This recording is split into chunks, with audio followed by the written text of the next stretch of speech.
안녕하세요. 뻔뻔한 목도빠입니다. 구독과 좋아요, 알림 설정, 회원가입 부탁드리겠습니다. 확실히 규제가 들어가도 추세를 막아내기가 버거운 상황이라 볼 수가 있습니다. 지난달 9월 1일부터 실행이 된 DSR 2단계로 대출 증가 속도가 어느 정도 잦아들었다는 분위기가 이어졌었는데, 실제로는 9월 한 달 대출 증가세는 관리 가능한 선을 넘었다 라는 평가를 받고 있는데, 그만큼 대출 추이가 관성의 힘을 제대로 받았던 것으로 보이고, 여전히 밀어붙이기식 대출 수요는 아직까지 시장에 잔존해 있다. 상황이 좀 바뀌게 되면 다시 엄청난 기세로 진입을 시도하기 위한 그런 트라이를 할 것으로 보이는데, 이 금융권의 데이터에 따르면 5대 은행, 국민, 신한, 하나, 우리, 농협, 가계대출 잔액은 730조 정도, 8월 말이 725조 정도여서 대략 5조 6천억 정도가 늘어난 것으로 나타나고 있죠. 이 전방위적인 대출 규제가 가동이 되었어도 이렇게 대출 규모가 완전히 쪼그라들지 않는 것도, 얼마나 그동안 대출 증가세가 쓰나미처럼 몰아쳤으면 이런 증가세가 여전히 잦아들지 않고 있겠습니까? 이 증가 추세는 지난 6월 5조 3천억과 비슷한 추세로 가고 있죠. 그래도 3천억이 더 많아진 추세입니다. 6월이 한창 집값이 오르면서 대출 수요가 급격하게 늘어나기 시작한 그런 때죠. 이때와 비슷한 추세라는 것도 놀랄 만한 일이고요. 그만큼 지금 대출 추이가 9월에도 여전히 기승을 부리는 것으로 판단이 될 수가 있는데, 이렇게 대출 규제가 전방위적으로 나왔어도 부채 규모가 줄지 않는 것은 결국 답은 하나란 얘기입니다. 바로 집값은 앞으로 계속 오를 거라는 신호. 이 시그널이 제대로 잡히지 않으니까 계속적인 진입을 시도하려고 문이 부서져라 두드리는 거죠. 이게 기대 심리가 그냥 짱돌처럼 아주 단단하게 뭉쳐져 버린 건데, 기대 심리라는 게 시장의 변화가 보이면 급격하게 해체가 되는 게 속성인데, 국내 부동산 시장에서의 이 기대 심리는 시장 변화에 아랑곳하지 않는 아주 콘크리트 수요층도 존재하고 있다는 걸 볼 수가 있습니다. 결국 자산 시장에서 깃발 꽂는 사람이 최후의 승자가 될 거라는 이 미스테리는 그동안의 부동산 신화를 써왔던 거고, 그렇게 무대뽀로 밀어붙였던 게 당시에는 좀 통했어요. 그렇게 무리한 만큼 무리하게 집값이 올라졌기 때문에 깃발 꽂은 게 성공신화로 불리기도 했는데, 이젠 시대가 완전히 급변을 한 거죠. 이 당시에는 거의 제로금리에 가까운 상황이었고, 무리한 레버리지도 어느 정도 커버가 가능했던 금리 상황이었죠. 경제 상황도 뒷받침이 됐었기 때문에 영끌이 집값 상승과 손바닥을 딱 마주치면서 꿍짝이 잘 맞았었는데, 3, 4년 전부터는 완전히 시장 분위기가 바뀌어 버렸다는 얘기죠. 이제는 초저금리 시대는 다시는 돌아올 수 없는 그런 강을 건너버렸다는 얘기입니다. 아무리 중앙은행에서 금리를 내려도 예전의 모습을 회복하기란 불가능하다는 얘기고요. 자산시장은 이미 완전히 해체되고 재편이 되는 진행형 상태에 있는데, 예전의 신화를 고스란히 떠안고 다시 모험을 시도하는 건 거의 스스로를 디스하는 행위가 될 수가 있다는 얘기예요.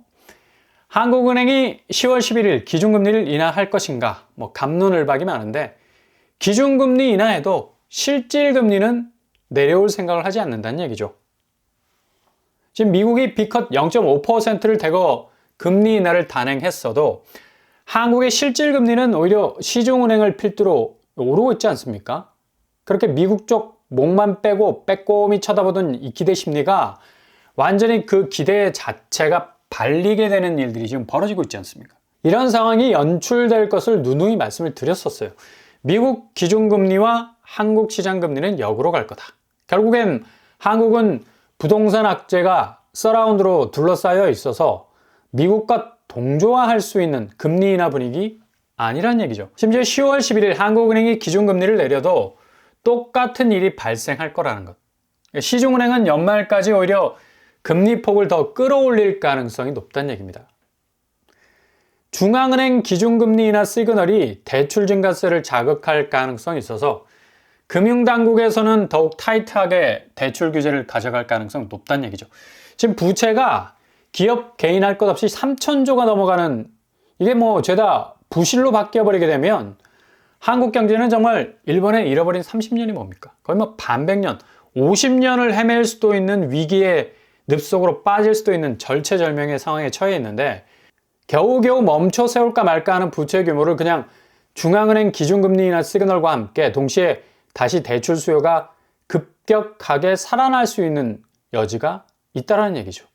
이런 불안 요소가 있기 때문에 다시 금융당국이 시중은행과 함께 더욱더 타이트하게 금리를 관리할 가능성도 높다는 얘기입니다.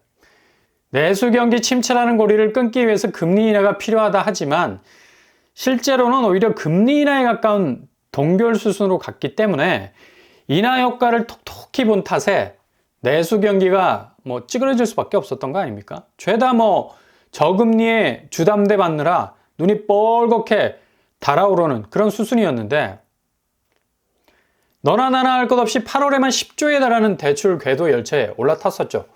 당연히 이것 때문에 내수가 쪼그라들 수밖에 없었다는 얘기죠. 쓸 수 있는 개인 소비 여력이 죄다 뭐 부동산에 몰려 있어서 집에 묶인 돈이 죄다 부채 성격으로 은행에 박아놓고 원금 이자 내느라 뭐 입에서 단내가 날 정도인데 누가 펑펑 돈을 마음 놓고 쓸 수 있겠습니까? 결국엔 꼬리에 꼬리를 무는 겁니다. 시중은행이 고금리 시대에도 금리를 내리니 부채가 급증해서 내수 경기 침체로 이어지고, 뭐 이러다 보니까 내수 경기 또 살리기 위해서 다시 또 금리 내리려 하니까 또다시 부채가 급증할 것으로 보이는 거고, 결국 살려야 할 내수 경기는 완전히 우주미화가 될 수가 있다는 얘기입니다. 결국 부동산 쪽으로 무게중심이 죄다 몰려 있으니 이 발생하는 문제란 얘기고요. 이렇게 되니 국내 금융시장은 뭐 거의 초토화되지 않고 있습니까? 금융시장 자체의 자금이 죄다 빠져나가는 뭐 급격한 밸류업이 아니라 밸류 다운이 가속화되고 있는 것도, 나라의 뭐 70% 이상의 자본이 아파트에 몰려 있는데 어떻게 자본시장이 활성화가 될 수가 있겠습니까? 그러니까 무조건 아파트 잡아놓고 거기에 자금을 묻어두는 건데, 무슨 묵은 김치 만드는 것도 아니고 그렇게 자금이 선순환되지 못하니까 지금 코스피는 거의 휘청거리는 상황에 빠져 있습니다. 뭐 어제만 해도 거의 1.22% 정도가 주가가 하락을 했죠. 밸류업 프로그램을 가동을 해도 뭐 별 약발이 받지 못하는 상황이고, 일단 외국인과 기관이 무지하게 빠져나가는 모습, 지금 심각한 게 한국 빅테크 기업들의 동반부진이 정말 뼈아픈 대목이라 할 수가 있겠고요.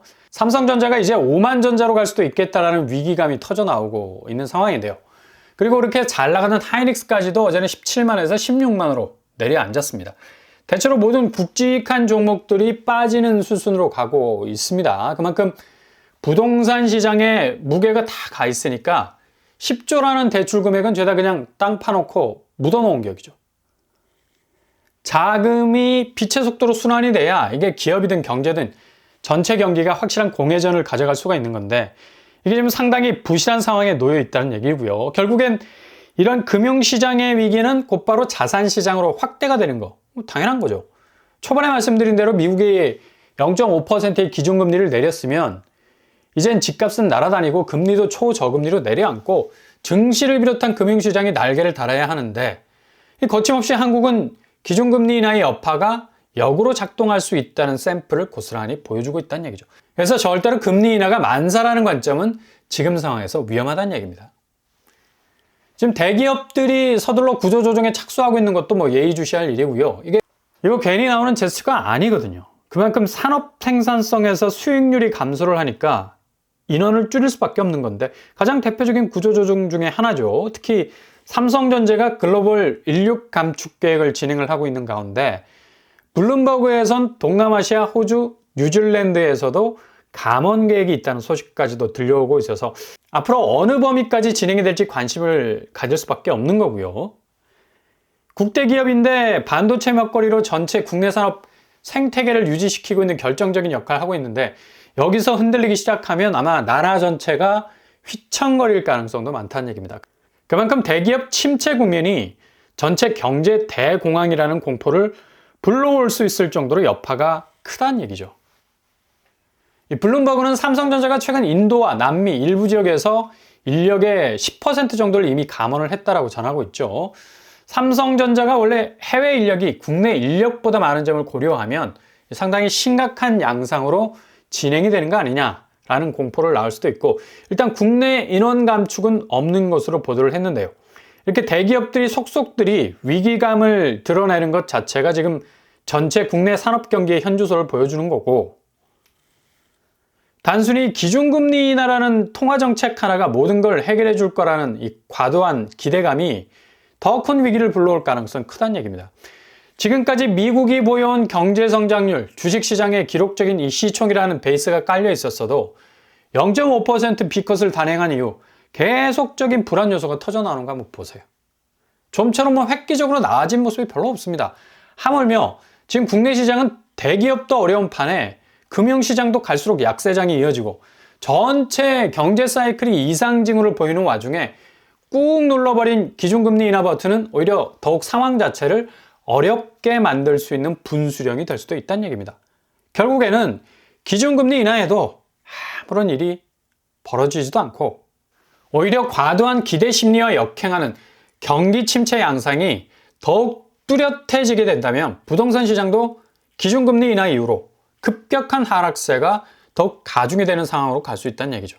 결국 실질금리는 전혀 이동할 생각이 없기 때문인데, 경제에 제대로 된 톱니 박힌 기업과 금융이 이렇게 위기감을 느끼는 가운데 집값이 자기 자리를 찾기란 여간 어려운 일이 아니게 된다는 얘기입니다.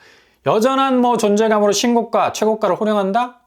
이건 그냥 기대 심리가 만들어내는 허구에 가까운 그림이라 볼 수가 있겠고요. 그러니 지금 서울 아파트 거래량 보세요. 7월에 8,881건 정점을 찍고 8월은 6,102건, 거의 32%가 빠지는 결과가 나오고 있지 않습니까? 9월은 1,700건으로 훅 떨어지고 있습니다. 아마도 9월은 50%가량 떨어지지 않을까 예상을 해볼 수가 있겠고요. 그만큼 지금 부동산 시장도 대출 수요는 여전히 기대 심리를 떠안고 있지만 시장은 이와 완전히 반대로 흘러간다는 것. 이게 지금 부동산 시장의 현 주소죠. 과도한 기대감, 결국 기준금리 인하에 대한, 그리고 집값에 대한 신기류를 잘못 쫓게 되는 결과값을 고스란히 하느니 기준금리 인하에도 여전히 경기 침체의 기저에는 대기업들도 비상이 걸린 상황에선 집값이 치고 나갈 여력은 완전히 그 힘이 소진이 됐다고 볼 수 있겠습니다. 10월 급격한 변화들이 계속해서 쏟아져 나올 것으로 보입니다.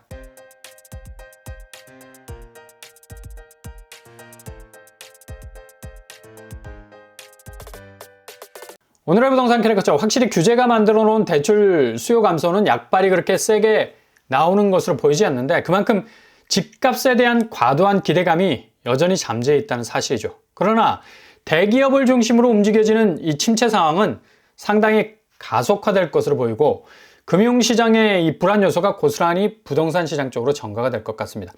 한은의 기준금리 인하라는 분수령으로 위기가 또 다른 국면을 맞을 수 있을 가능성도 굉장히 높아 보입니다. 오늘도 응원합니다. 항상 여러분의 길이 꽃길만 되실 수 있길 바랍니다. 이상으로 뻔뻔한 복도발 마치겠습니다. 구독과 좋아요 부탁드립니다. 감사합니다.